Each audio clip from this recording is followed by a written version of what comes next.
Lama aku tak membebel ni. Ni saja ambil video dorang tahu aku ni ambil video. Dan orang boleh imagine suara sebenar aku sebab dorang pernah dengar. Macam mana Kak Azim membebel? Siapa tak membebelnya?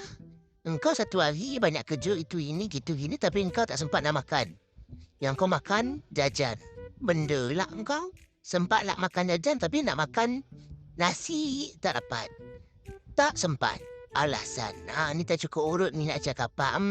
Letak sebotol sekali ni ya. Minum sekali minum air cakap apa. Kau nak bergurau aku membebel kat sini.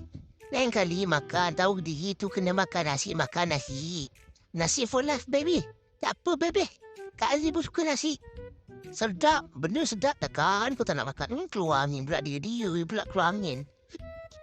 Aku pula yang kenyang. Kemain kata pula. Bukan selalu. Kadang-kadang je. Dia yang sedau, aku yang terkenyang kat sini. Lepas tu aku terkentut sekali. Geram pula aku. Lain kali jaga diri tu. Tak nak makan. Badan sekeping. Ada hati tak nak makan. Nak jaga di badan tu konon. Tentu kan bila Kak Ji. Memang.